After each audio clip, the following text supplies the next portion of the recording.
صلی اللہ علیہ وسلم کو اور آپ کے اصحاب کو جب یہ خبر پہنچی کہ حضرت عثمان غنی جو ہیں ان کو شہید کر دیا گیا ہے، تو کیونکہ پہلے ایک واقعہ ہو چکا تھا حضرت خراش کا، جن کے سرکار دو عالم صلی اللہ علیہ وسلم نے بطور سفیر بھیجا تھا، اور ان کے اونٹ جو ہے ان کی ٹانگوں کو کاٹ دیا گیا تھا اور ان پر بھی حملہ کیا گیا. تو سرکار دو عالم صلی اللہ علیہ وسلم نے اب اس معاملے پر باقاعدہ جو ہے وہ بیعت کا ایک سلسلہ شروع کیا اور اصحاب کو کہا کہ تم میں سے کون ایسا ہے جو حضرت عثمان غنی کے اس ناحق اور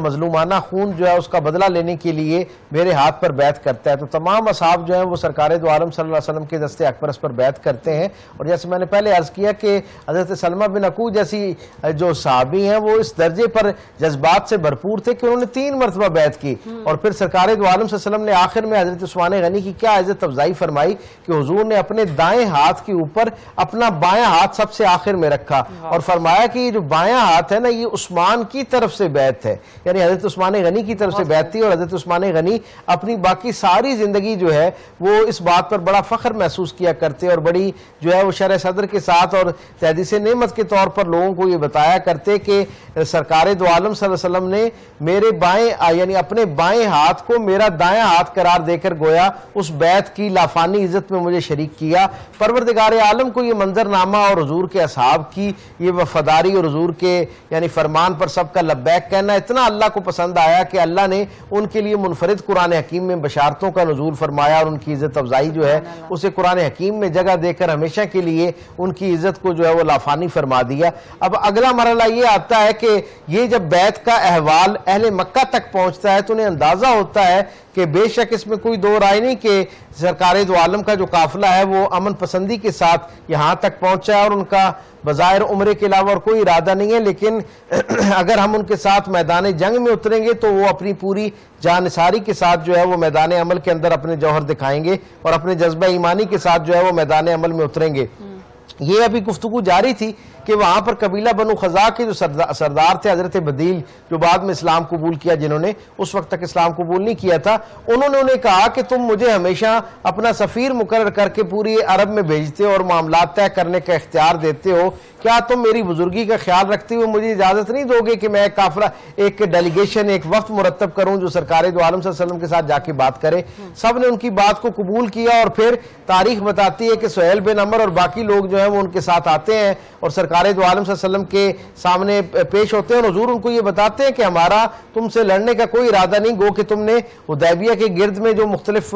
پانی کے چشمے ہیں اور ذخیرے ہیں ان کے اوپر قبضہ کر لیا اور یہ گویا ظاہر کرنے کا ایک ذریعہ تم نے سارے صورتحال کو بنا لیا کہ تم جنگ کے لیے تیار ہو، لیکن ہم جنگ کرنا نہیں چاہتے ہیں. نتیجہ یہ ہوتا ہے کہ ان کی طرف سے امن کی پیشکش ہوتی ہے اور سرکار دو عالم صلی اللہ علیہ وسلم ایک لمحہ ضائع کیے بغیر اس پیشکش کو قبول کرتے ہیں. وہ جو امن کی، صلح کی، آتشی کی ایک پیشکش ہوتی ہے، گو کہ اس کے اندر ظاہری طور پر جو شکیں موجود تھیں وہ بڑی سخت نوعیت کی شکیں تھیں. معاملات ہاں جی وہ شرائط بڑی دلچسپ ہیں. ان میں پہلی شرط یہ تھی کہ مسلمان جو ہے اتنا سفر طے کر کے 6 سال کے بعد آئے ہیں، لیکن کیونکہ اب ایک معاہدہ ہونے جا رہا ہے تو ہم یعنی طے یہ ہوتا ہے کہ مسلمان یہاں سے جہاں سے صرف مکہ 9 میل کے فاصلے پر رہ گیا ہے یہاں سے واپس پلٹ جائیں گے اور اگلے سال جو ہے وہ ان کو آنے کی اجازت ہوگی اور اگلے سال بھی اس انداز میں آئیں گے کہ جو مدینہ سے سرکار کے ساتھ آنے والا قافلہ ہوگا وہ 3 دن سے زیادہ مکے میں قیام نہیں کرے گا اور ان میں سے کوئی شخص جو ہے وہ اپنے اسلحے کی نمائش نہیں کرے گا، حتیٰ کہ تلواریں جو عربوں کے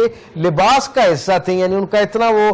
کلچر کا مستقل حصہ تھیں، وہ اپنی تلواریں نیام سے باہر نہیں نکالیں گے. ایک شک پہلی یہ موجود تھی، گویا بغیر جو ہے وہ عمرہ کیے، کعبۃ اللہ کی زیارت کیے، اپنے عزیز و اقارب رشتہ داروں سے ملے بغیر یہاں سے پورا قافلہ واپس چلا جائے گا. دوسری شرط ان کی یہ تھی کہ اگر کوئی مکے کے اندر مسلمان ہونے والا شخص مدینہ پہنچ جائے گا تو اہل مدینہ کو یعنی سرکار دو عالم صلی اللہ علیہ وسلم اس شخص کو واپس کر دیں گے، جبکہ اگر مدینہ سے کوئی شخص مکہ آ جائے گا تو مکے والے اس کو واپس نہیں کریں گے. تو اس طرح کی مختلف جو مشکل جو شرائط تھی ان کے ساتھ یہ معاہدہ ہوا. یہ بھی تھی نا کہ 10 سال جنگ نہیں ہوگی. جی آخری اس کے اندر یہ موجود تھا کہ اگر ان 3 بنیادی شکوں پر عمل رہا تو پھر 10 سال تک دونوں جو فریقین ہیں وہ آپس میں ایک دوسرے کے اوپر تلوار نہیں اٹھائیں گے، گویا جنگ کے میدان میں نہیں اتریں گے. اور آخری شک یہ تھی کہ کہ جو دیگر قبائل ہیں ان کو آزاد چھوڑا جائے گا, ان پر پریشر نہیں ڈالا جائے گا. جو قبیلہ ان دونوں میں سے جس کے ساتھ اپنا جو ہے وہ معاہدہ کرنا چاہے اور ان کا گویا حامی بننا چاہے, ان کے ساتھ حلیف بننا چاہے, وہ بن سکتا ہے. اب آپ تصور کریں کہ بنیادی طور پر یہ شرائط ظاہری طور پر مسلمانوں کے جذبہ ایمانی کو بڑا, جسے کہتے ہیں نا, ایک زچ پہنچانے والی بات تھی, ایک تکلیف پہنچانے والی اور دکھ کی کیفیت تھی کہ اتنا قریب آنے کے باوجود آپ تصور کریں یہ 1400 اصحاب اور جانثاران کا قافلہ جو ہے, اس میں کئی لوگ ایسے تھے جن کی اولادیں, جن کی بیویاں, حتیٰ کہ جن کے والدین جو ہیں وہ مکہ المکرمہ میں تھے اور 6 برس سے ان کی ملاقات نہیں ہوئی تھی, اور صرف 9 میل کے فاصلے سے اس معاہدے کی روح سے انہیں واپس پلٹنا پڑ رہا تھا. تو یقیناً یہ ایک تکلیف دہ عمل تھا, اور پھر سارے احرام کی حالت میں تھے, اور عربوں کے ہاں اس وقت بھی یہ ٹریڈیشن تھا کہ جب وہ احرام پہن کر گویا اس کی نیت کر لیتے تھے عمرے کی یا حج کی, تو پھر وہ اپنی آخری کوشش تک کرتے تھے تاکہ وہ عمرہ اور حج جو ہے اسے مکمل کر لیا جائے, کیونکہ وہ احرام پہننے کو اللہ کے ساتھ وعدہ تصور کرتے تھے کہ ہم اس کے دربار میں, اس کے گھر میں جو ہے وہ حاضر ہونے جا رہے ہیں. لیکن سرکار دو عالم صلی اللہ علیہ وسلم کی جو چشم بصیرت دیکھ رہی تھی, وہ اصحاب جو ہے ان کی نظر میں وہ بات موجود نہیں تھی. تاریخ نے بعد میں ثابت کیا کہ یہ جو 10 سال کا ایک ایگریمنٹ ہوا, گو کہ وہ 10 سال قائم نہیں رہا. جو غیر مسلم تھے, مشرکین مکہ تھے, انہوں نے خود اس معاہدے کی کئی حوالوں سے جو ہے اور بار بار جو ہے اس معاہدے کی عہد شکنی کی, اس معاہدے کو بار بار توڑا, اور پھر 2 برس کے بعد ہی 8 ہجری میں سرکار دو عالم صلی اللہ علیہ وسلم کو اللہ رب العزت نے فتح مبین عطا فرمائی اور مکہ المکرمہ جو ہے وہ فتح ہوتا ہوا نظر آتا ہے. لیکن ہم یہ دیکھتے ہیں کہ سرکار دو عالم صلی اللہ علیہ وسلم کے مزاج سے ہم تک یہ بات پہنچتی ہے کہ جیسے ہی کوئی امن کی بات حضور تک پہنچتی ہے تو حضور اس کو قبول کر لیتے ہیں, اور حضور کے ہاں وعدہ نبھانا اور جب کسی بات کو طے کر لیا جائے تو اس قول پر قائم رہنا حضور کے عمل سے یعنی ہم تک یوں پہنچتا ہے کہ ابھی یہ معاہدہ اس کی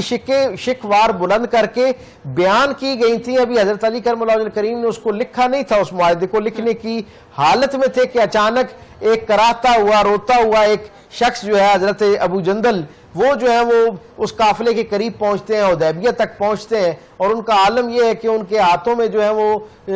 ہتھکڑیاں موجود ہیں اور ان کو پابہ زنجیر کیا ہوا, اور وہ اس حالت میں دوڑتے ہوئے مکہ سے, کیونکہ وہ اسلام قبول کر چکے تھے اور انہیں اہل مکہ نے وہاں پابند کر رکھا تھا, ان کے اپنے والد نے. اور والد کون تھا؟ سہیل بن عمر, جو اس معاہدے میں سامنے حضور کے بیٹھے ہوئے معاہدہ کر رہا تھا عربوں کی طرف سے. اب جیسے حضرت ابو جندل پہنچے اور ان کی حالت دیکھی نا اصحاب نے, تو اصحاب نے ان کو اپنی آغوش میں لے لیا اور انہوں نے کہا کہ ہم ان کو مدینہ ساتھ لے کے جائیں گے. جیسے ہی یہ بات طے ہوئی, یہ بات اصحاب کی طرف سے ارادہ ظاہر ہوا, تو